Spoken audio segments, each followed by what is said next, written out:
ಚನ್ನಬಸವಣ್ಣನ ನಾಡು ಉಳುವಿಯ ಜಾತ್ರಾ ಮಹೋತ್ಸವಕ್ಕೆ ಕ್ಷಣಗಣನೆ ಆರಂಭ ಆಗಿದೆ. ಈಗಾಗಲೇ ಬಸವಣ್ಣನ ಭಕ್ತರು ತಮ್ಮ ತಮ್ಮ ಊರಿನಿಂದ ಉಳುವಿಯ ಕಡೆ ಚಕ್ಕಡಿ ಗಾಡಿಗಳ ಮೂಲಕ ಆಗಮಿಸಿದ್ದಾರೆ. ದಾಂಡೇಲಿ, ಜೊಯಿಡಾ ಸೇರಿದಂತೆ ವಿವಿಧ ರಸ್ತೆಗಳಲ್ಲಿ ಎಲ್ಲಿ ನೋಡಿದರಲ್ಲಿ ಎತ್ತುಗಳ ಸಾಲೆ ಸಾಲು, ಭಕ್ತರ ದಂಡೇ ದಂಡು. ಈ ಕುರಿತು ಒಂದು ವಿಶೇಷ ವರದಿ ಇಲ್ಲಿದೆ, ಬನ್ನಿ ನೋಡ್ಕೊಂಡು ಬರೋಣ.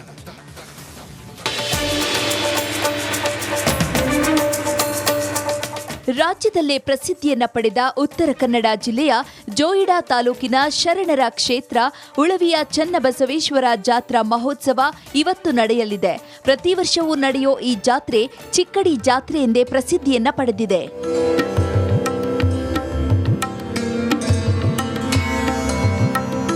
ರಾಜ್ಯದ ವಿವಿಧ ಭಾಗಗಳಿಂದ ರೈತರು ತಮ್ಮ ತಮ್ಮ ಚಕ್ಕಡಿ ಗಾಡಿಗಳನ್ನು ಉಳುವಿಗೆ ತಂದು ಕುಟುಂಬ ಸಮೇತರಾಗಿ ಜಾತ್ರೆಯಲ್ಲಿ ಭಾಗವಹಿಸೋದು ತುಂಬಾ ವಿಶೇಷ.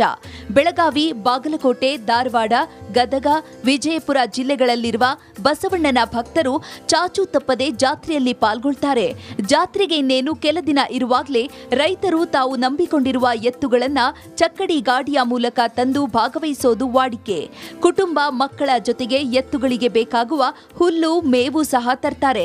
ತಮ್ಮ ಮನೆ ಮಂದಿಯೊಂದಿಗೆ ಆಗಮಿಸಿ ಚನ್ನಬಸವಣ್ಣನ ದರ್ಶನವನ್ನ ಪಡೆದು ಕೃತಾರ್ಥರಾಗ್ತಾರೆ.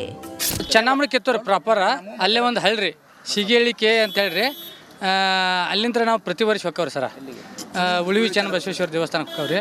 ಹೋಗಿ ಕಾಸು ಮತ್ತು ನಾವು ಅಲ್ಲಿದೆಲ್ಲ ಕಾರ್ಯಕ್ರಮ ರಥೋತ್ಸವ ಮುಗಿಸ್ಕೊಂಡ್ ಕಾಸ ಮತ್ತು ಮರಳಿ ನಮ್ಮ ಊರಿಗೆ ಹೋಗ್ತೇವೆ ಸರ್. ರೈತರು ತಾವು ಬೆಳೆದ ಫಸಲಿನ ಒಂದು ಭಾಗ ಹಾಗೂ ಇದಕ್ಕೆ ದುಡಿದ ಎತ್ತುಗಳನ್ನು ದೇವರ ದರ್ಶನ ಮಾಡಿ ಫಸಲನ್ನ ಹರಕೆ ರೂಪದಲ್ಲಿ ಸಲ್ಲಿಸಿ ದಾಸೋಹದಲ್ಲಿ ಭಾಗಿಯಾಗ್ತಾರೆ. ಯಾವುದೇ ಶುಭ ಕಾರ್ಯ ಮಾಡುವಾಗಲೂ ವಿಘ್ನಗಳು ಬಾರದಿರಲಿ ಎಂದು ದೇವರಲ್ಲಿ ಪ್ರಾರ್ಥಿಸ್ತಾರೆ. ಜಾತ್ರೆಯಲ್ಲಿ ಪಾಲ್ಗೊಂಡು ವಾಪಸ್ ತನ್ನೂರಿಗೆ ಮರಳ್ತಾರೆ. ಮೊನ್ನೆ 15ನೇ ತಾರೀಕಿಗೆ ಬಿಟ್ಟಿರಿ.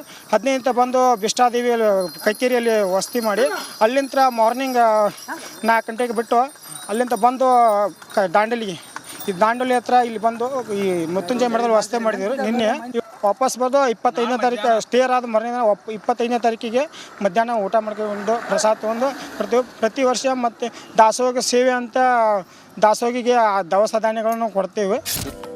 ಈಗಾಗಲೇ ಉಳವಿ ಕಡೆ ಚಿಕ್ಕಡಿ ಗಾಡಿಗಳ ದಂಡೆ ಹರಿದು ಬರುತ್ತಿದೆ.